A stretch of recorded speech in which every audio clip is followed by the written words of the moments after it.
Hello everyone, my name is Lloyd from AMA Online, and today you're joining me in my laboratory exercise number 8, and this is about applying access list or access control list. So this is the diagram that is given for this activity or exercise.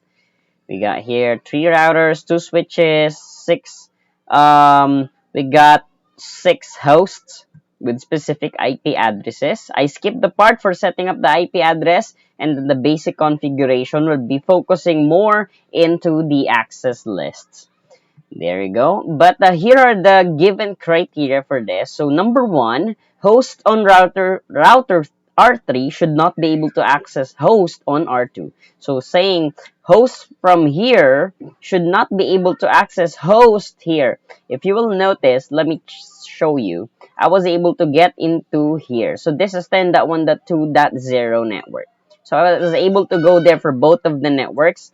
Let's check the other hosts as well. So I was able to go on both of these networks. Even on here, even on this side, you see, I was able to go from this network to this network. So this should not be able to access this. Next, only PC11 on R1 can access host on R2. From here, only this one should be able to access host here if the access list will be applied.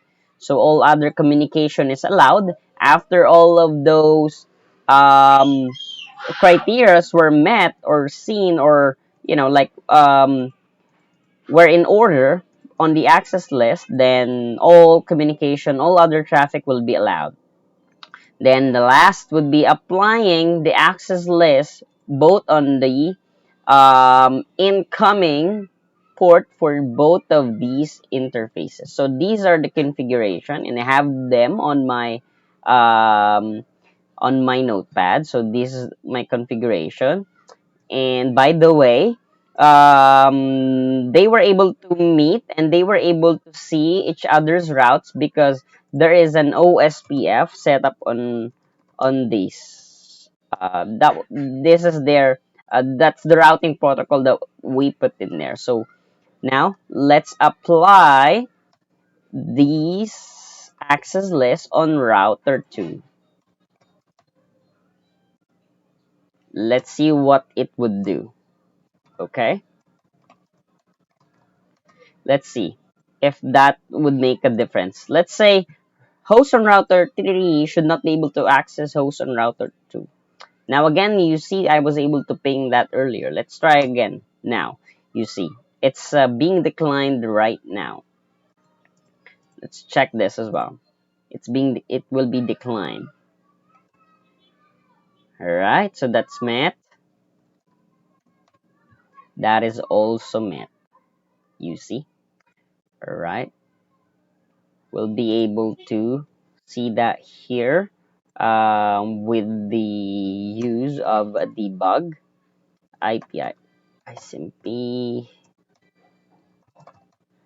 For example, let's check that and what it does. Okay, it does not, so never mind. All right, let us work on the let me turn that off.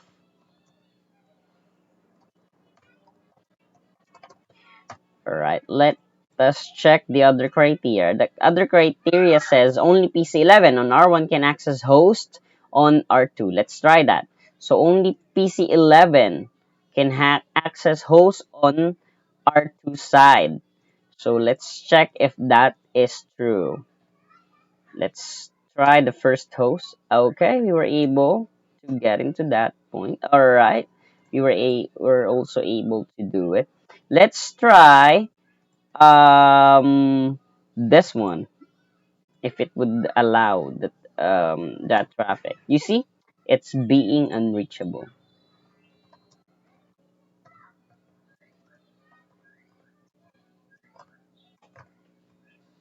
You see, that's actually um being that's actually being declined according to this Mm-hmm. So those were the IPs that were shown. All right. Okay. Huh. You may see that there. So our host, only this host is being allowed to do this, and then all other traffics will be allowed as mentioned. Well, there are no other traffics that we can see here. So but some of these traffics will be allowed because based on the decision that we put here, so access list 10 deny specifically 10.1.3.0 with this wildcard mask, so meaning when these three were met, 10.1.3, then the other succeeding numbers will be declined. All right. Next, permit host. This is specifically 10.1.1.11, so meaning this is permitting this host.